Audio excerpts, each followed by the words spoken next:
Hello, everyone, and welcome to the Vegas Legal Magazine podcast. I'm Mark Fierro with Vegas Legal Magazine publisher Tyler Morgan. Jeff Haney has the day off. Thank you so much for joining us today. Today, we're going to return to the story of Jeff Krajnak, a veteran who served our country in Iraq and Afghanistan and returned with PTSD that so many of our veterans suffer from. When Krajnak successfully used cannabis to treat his symptoms, he found himself wrapped up in a court system, essentially had his life upended after he was involved in a fatal car accident, even though leading experts assert that neither he nor his cannabis use played any role in that accident. Also joining us today, Peter and Kelley Guidry of Forgotten Not Gone, a veterans organization that helps our veterans deal with PTSD. Thank you all for joining us today.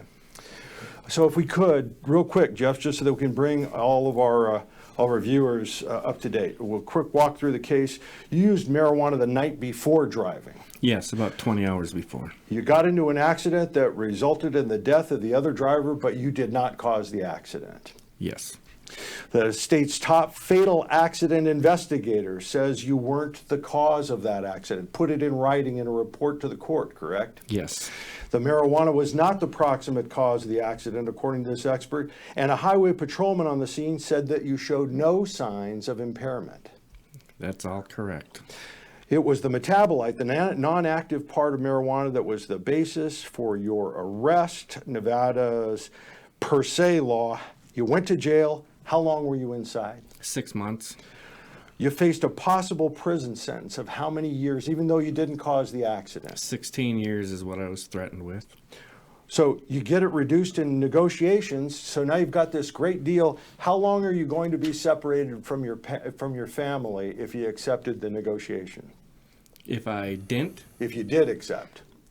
I could be gone for 14 to 48 months. All right. So instead, you walk, but now you're a felon, even though you didn't cause the accident. Yep. Felony B. And what's your life like now? Hell, it's a roller coaster. It's ups, it's downs, it's all arounds basically. The cure was more pills from the VA. Now, the whole reason that you started using cannabis is because you heard from veterans who were taking this cocktail that the VA always prescribes, these 12 pills. They said, don't use that stuff. Try cannabis and see. And what was the effect when you shifted over to cannabis? I used it for sleep. So I want to get that straight. I wasn't smoking during the day, ever. I used it, an indica at night, to sleep, and it promoted sleep. It promoted a healthy sleep. I wasn't a zombie the next morning. I was on 12 pills at the time. Went on, got my medical marijuana card, and I dropped down to 2 pills. Now I'm back on 12 pills a day again. After being on probation, I cannot use any marijuana, medical marijuana. So the pills that the VA wants you to use, they don't want you to use dangerous marijuana. They want you to use opioids instead, right? Yeah, and sleeping pills that are crazy. Trazodone makes me feel like a zombie the next morning, and I have to do 3 or 4 Monsters, energy drinks, bangs. You know, I survive off energy drinks. Kelley and Peter, you work with veterans every day, and you hear this story, don't you? Yes, sir. That's what we say. How dare you? How dare you deny cannabis and help this veteran over here regain a quality of life? You know, it's disgusting what's happening to our veterans. Instead of helping him where he's at right now and be able to overcome his disabilities, they're drugging him up. It's disgusting. Yeah, so it would seem to me, if anybody has earned the right to decide what they're going to do, it would be a veteran that goes and, and sticks their head in the lion's mouth for 15 years. Right. Let me ask you this. When you were on these and are on these VA drugs, the worst was the nighttime, wasn't it? Yes, the night terrors, the sweats. I got maybe 3 hours of sleep a night. just because the terror's wanking you up, or you hear every single sound at night. It doesn't matter if the heater's clicking on, you're up and you're fighting, you're searching your house, and it's a nightmare. People know now, we didn't know before. People thought that post-traumatic stress only makes sense. If you look at it from logic, well, look what this person has been exposed to, that's enough to frighten anyone. But this is about the concussive blasts from everything from hand grenades to improvised explosive devices to mortars. You said that you just didn't care about mortars. Mortars couldn't hurt you anymore, right? No, I mean, if that was our time, that was our time. Mortars go over your head, and I went to the shower. I mean, mortars were nothing. The IED, the one that smacked us, that's the one that changed my life, and that's the one that got me basically discharged from the Navy. So you're 6 months in jail. There's no way in the world they're going to let you use deadly cannabis. But what did they allow you to use while you were in jail? Oh, they added some more pills. Lots more pills. They actually upped my pills from what the VA was giving me at the time because, like I said, I was on medical marijuana. I didn't need all the pills. So when I went to jail, they actually upped my pills to, I think, 9 a day.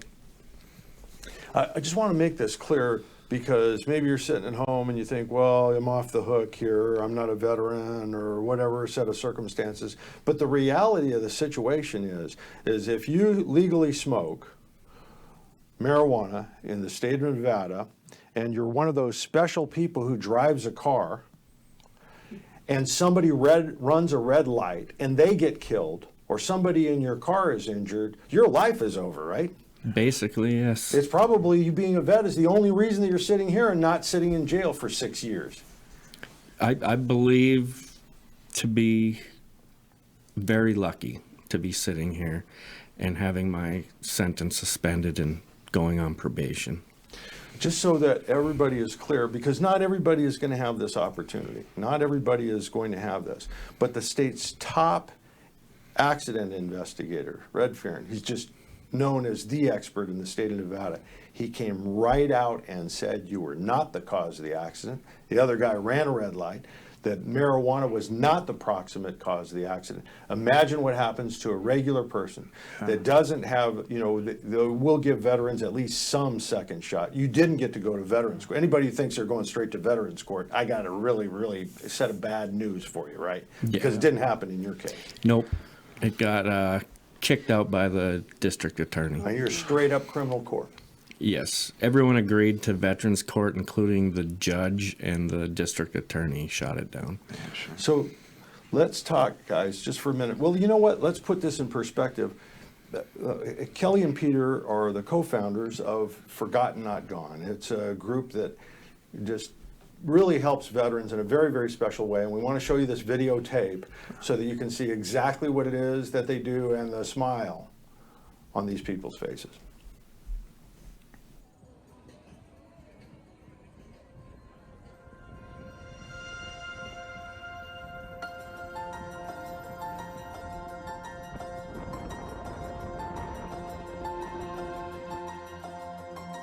We got a couple hundred people riding recumbent trikes, and this is what we're doing to get our veterans out the house and overcome their disabilities, one pedal at a time. I was over 340 pounds roughly about 3 years ago. 340 pounds, it's a lot. It's a lot to deal with physically, not only physically, but mentally, just getting up every day. Just getting up and just dealing with it, just a hassle. And then just the thought of getting out, trying to do something physical, to try to lose weight, it's just tough. But being on a recumbent trike, you forget about working out. You're just out there just enjoying yourself, just pedaling away. And then eventually, the weight melts off and you're feeling good about yourself.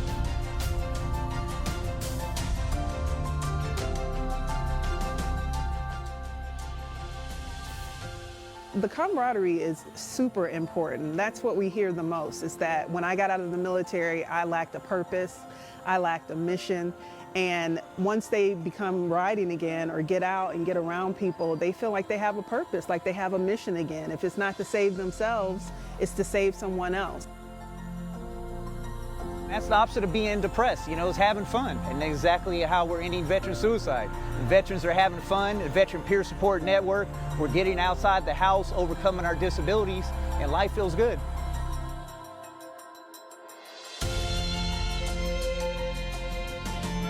Too many veterans are dying each day. So this is how we solve that problem. Get them out the house, get them involved in our community, and we're having fun. If we come together, the amount of help that we give these veterans can save lives. And that's what it means when they donate $22 or when they donate a trike or when they tell somebody about Forgotten Not Gone. That's another veteran that will not get lost.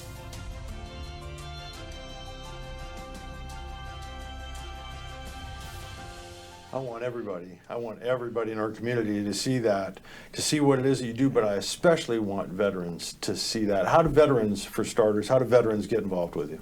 Then you simply go to our website. We got a brand new website that's just launched, working on the membership section so they can actually schedule the ride in the particular bike of their choice. So we're making it real simple. And then how does the community get involved? How do they help you with this mission? Because this looks like part of the answer, if not the entire answer. Well, the biggest thing is, you know, help us reach more veterans. You know, a veteran or somebody that you care about, you know, let them know that we exist. And the second thing's, you know, each week that we're riding those bikes, tires break, chains break, things like that. We need help with weekly maintenance, so if they have the skill to actually fix the bikes or the financial support. You know, we can't do it without the financial support. Why the recumbent bikes? To help us overcome our disabilities. You know, it just allows us to realize that some of us do have permanent disabilities, but instead of me self-medicating at home, this allows me to escape that isolation and start overcoming my disabilities, you know, one pedal at a time. Put this in perspective. It was a trick question. You walked in here with a cane, but how did you get here? Well, I drove, but I just finished riding 20 miles. Went to the VA hospital today and hung out with some veterans, and I did 20 miles today, so I feel a lot better. But this morning, you know, I was angry, and I just changed my my frown from this morning to now being filled with joy. There's a lot of Jeffs out there in there. I mean, you, dude, everything that you went through, I just can't imagine. The only difference is at least some of your guys get to use cannabis, and you're saying that there's a special level of THC that's therapeutic, and it may not be the best to go over the top. Yeah, and that's what we educate. We actually have a How Dare You Coalition where we educate our different veterans on the proper use of cannabis. Well, we found that higher forms of CBD instead of the THC helps our veterans suppress those emotions, the anger, or whatever they may be going through, but it allows us to get out the house and start moving forward in lives instead of being sedated at home. I've heard people say, you know, this is just veterans, they just want to smoke pot. That's what this is about. They just don't want to die. Wow. And the VA, the medicine that we're getting, it's obviously not working. And the amount of veterans that commit suicide, the amount of veterans who suffer, it's obviously not working because that's the status quo. So they just want to live again. They just want to have a quality of life, and they can't do that on zombie medicine. They just cannot. I was addicted to my pain pills that I got through the VA. So I understand the story of having to take trazodone and hydrocodone. And I remember going to an appointment for my husband, and he was on Seroquel.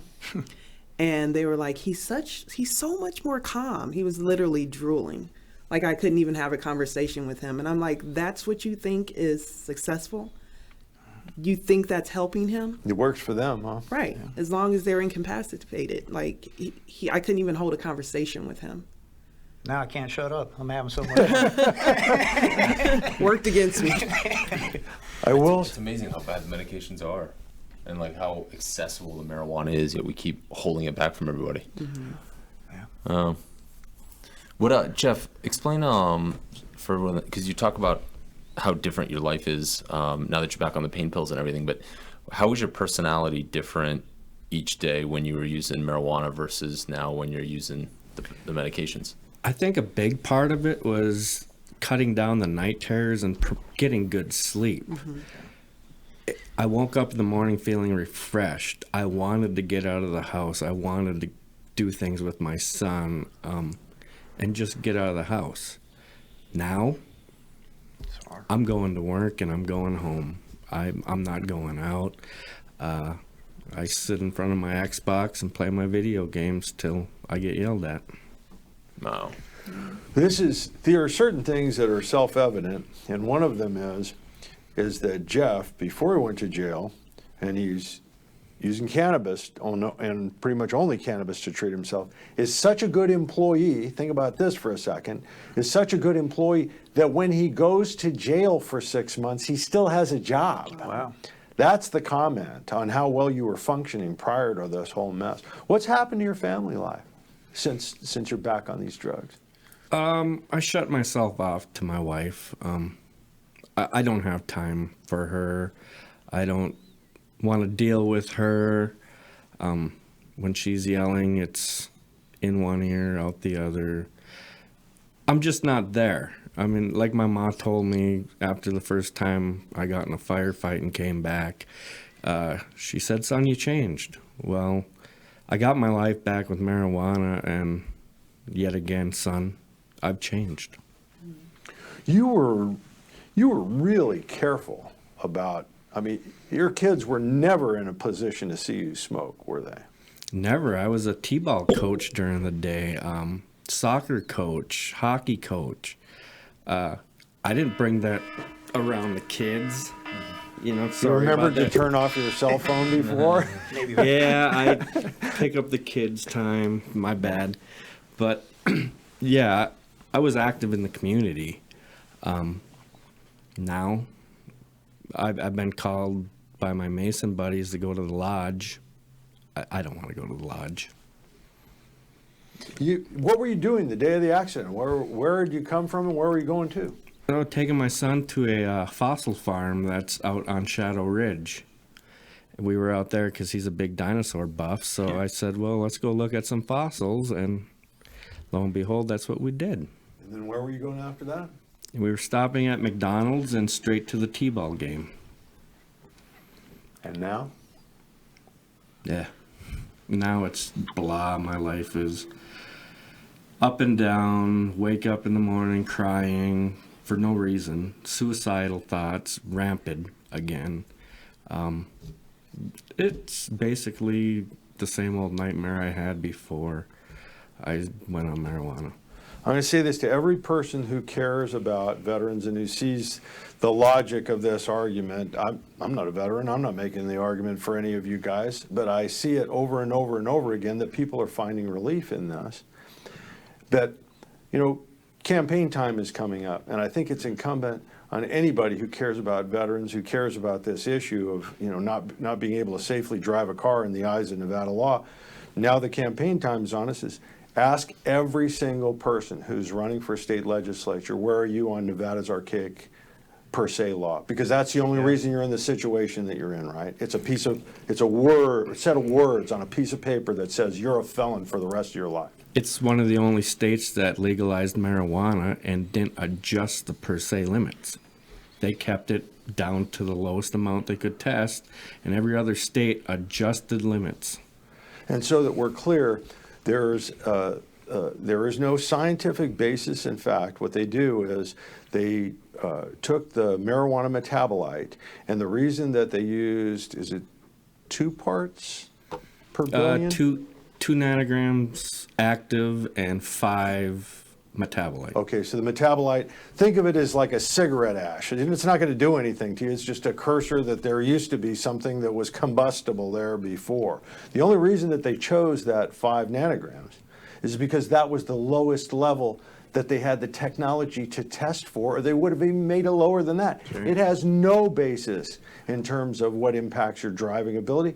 And for that matter, the people that have been tested when they're smoking and they're driving, if anything, they drive slower, they're less aggressive. Yeah. And that's not my conjecture, it's just not some idea, it's just out there. That's right. The testing's also so inaccurate because you go from one testing lab to another and you'll get different results. Yep. And you'll see that. I mean, you go to any cultivator out here who sends their product to testing labs, and it almost becomes competitive as to which lab to use. Exactly. Because some labs don't get the same results on their testing that other labs get, and so forth.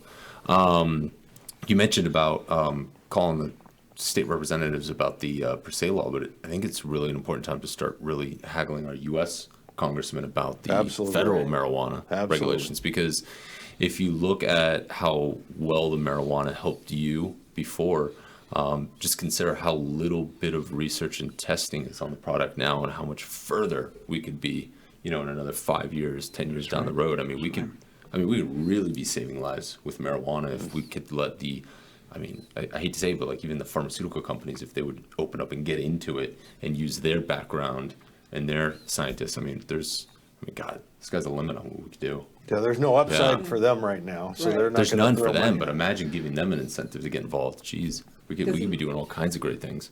Just to emphasize, Jeff wasn't even saying that he could just sleep now. He could. What we see with veterans and what Jeff explained is he had a quality of life. Like he woke up in the morning, there were things that he wanted to do with his son. He could talk with his wife. We see people who use cannabis coming off of VA pills and psych pills, and they run for Congress.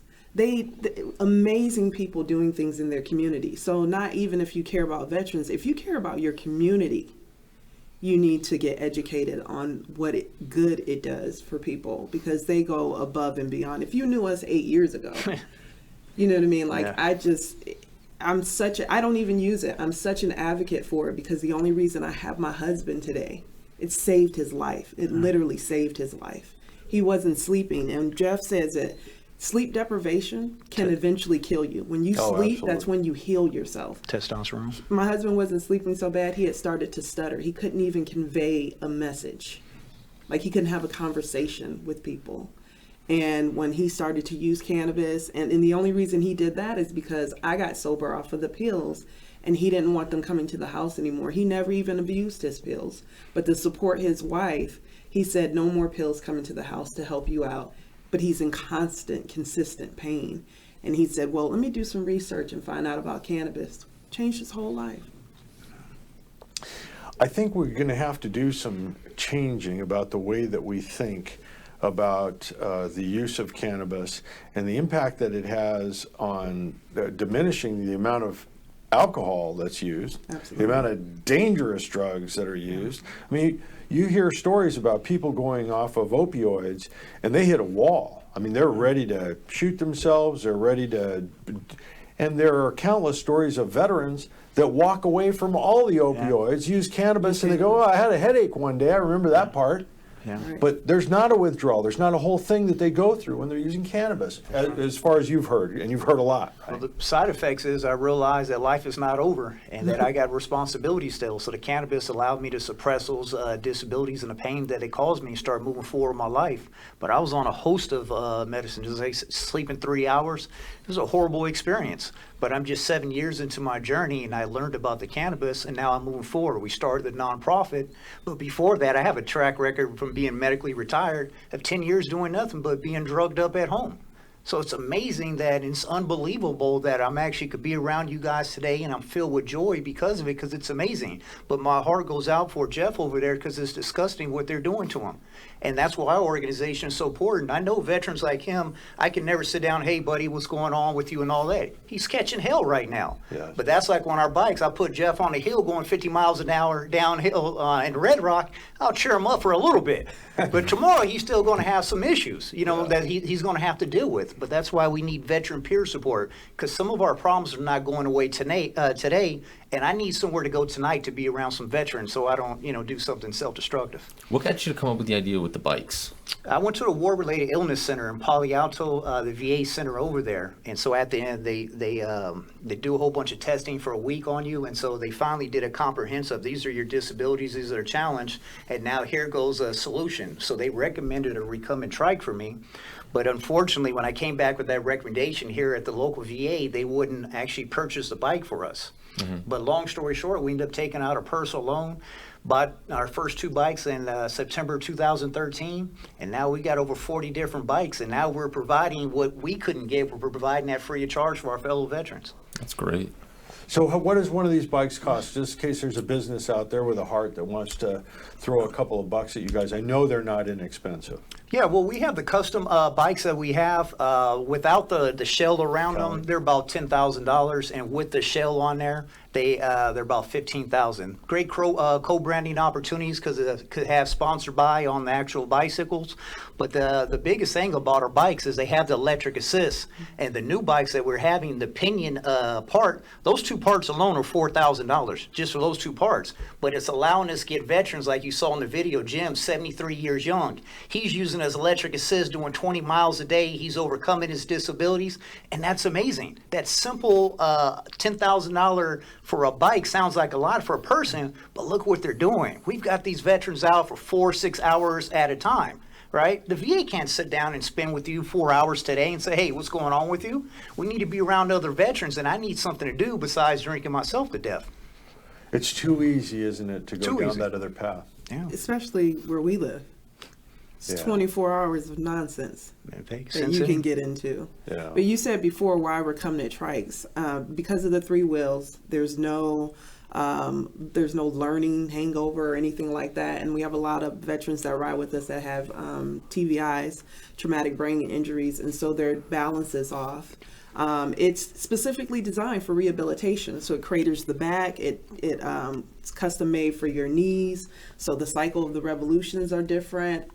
It's just an amazing bike to hop on and be able to get physical again. Most of the reason why the one veteran you saw weighed over 300 pounds, the medicine puts weight on you. Yeah. And you hold weight, you don't have a good digestive system. And those aren't things that you want to talk about either, being a grown man. So you just, when they ask you how you doing, you just go to the VA and say, I'm fine, just so they can stamp whatever they want to stamp and refill whatever they're going to refill. So you can go, because there's not going to be any changes, But the thing I want to get out to veterans is to get in the system.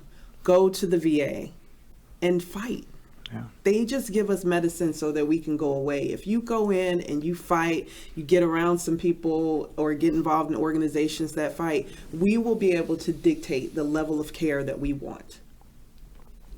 I will say this, I'm not here to knock anybody, but I do know this. There are organizations that were purported they were going to go to the Nevada State Legislature and they were going to fight for the per se law, try and get rid of the Nevada's per se law, which is what put you where you are today. This accident didn't nothing. It was the per se law that got you where you are today. And the truth is they didn't lift a finger. They had no traction. They had zero traction. We never heard anything about it. It was never in play. There was never a debate about the per se law, right? It was no substantive change, nothing. No, but there was the tax money the state was going to get that was brought up, and how we're going to regulate the dispensaries, not how we're going to fix driving laws, because I'm not the only one affected. Anyone smoking marijuana could be affected up to 30 days, even if they're not smoking. Yeah, let's focus on that for a second, because I don't think we really put, and I know a lot of people who are very, very knowledgeable in the criminal justice system, right at the top of the heap, and they have a lot of misunderstandings about marijuana, the metabolite, and why the metabolite plays such a role.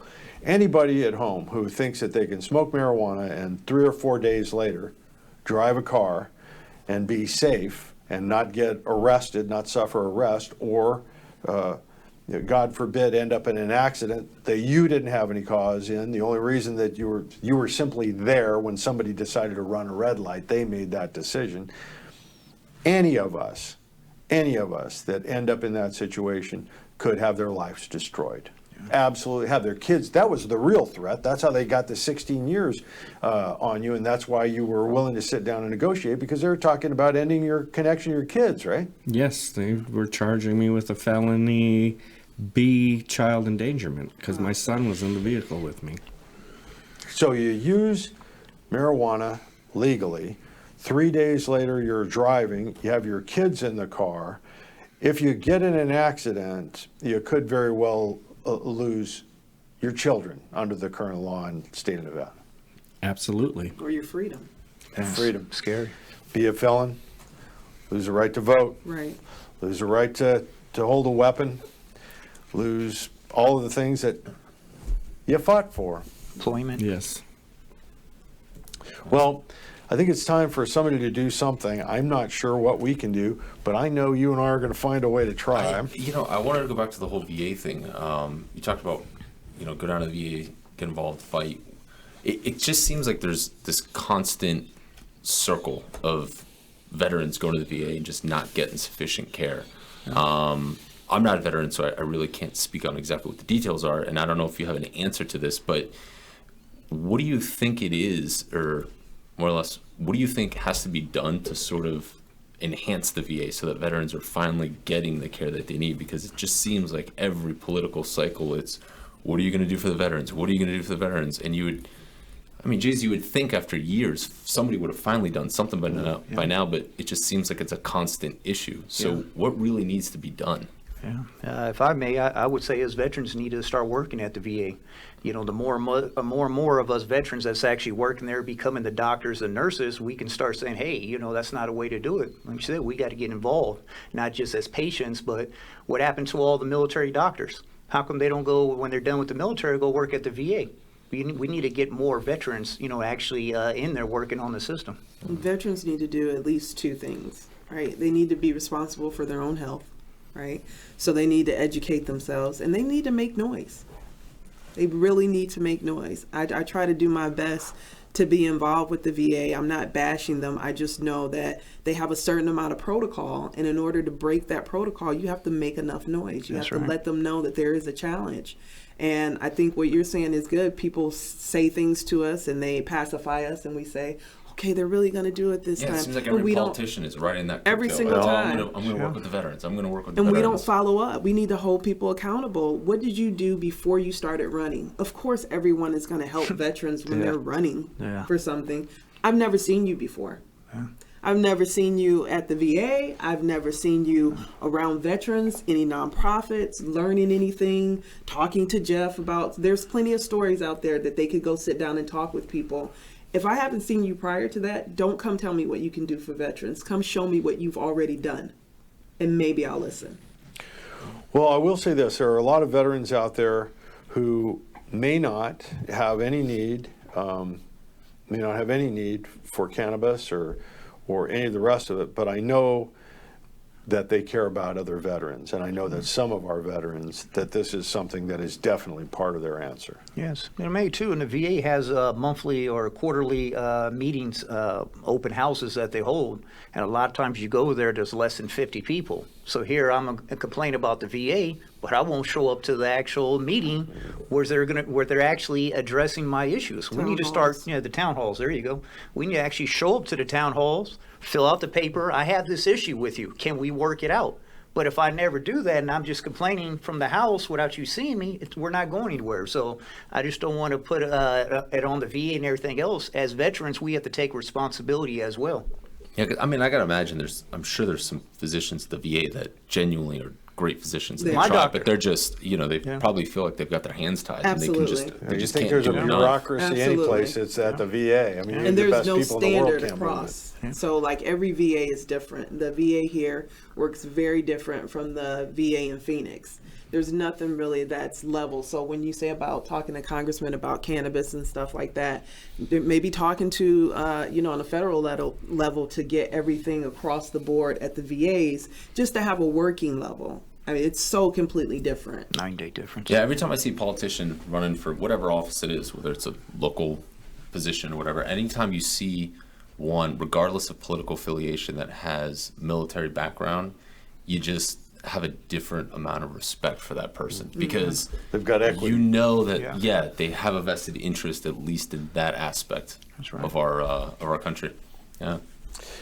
Well, don't forget, no veterans, no America. With that, we call it a day. The Vegas Legal Magazine podcast. I want to sincerely thank all of you for your service to our country. Thank you for the opportunity to allow us to be here. Appreciate your time. Jeff Krajnak, Kelley, and Peter Guidry have forgotten, not gone. And if you care about this topic, about veterans and the devastating impact of post-traumatic stress disorder, please rate this podcast on iTunes. You can share this podcast on Facebook. Tell your friends about the work that's being done here and the work that remains on Nevada's archaic per se law. You can also catch us on Vegas Legal Magazine's YouTube station. Thank you for joining us today. We're out of here.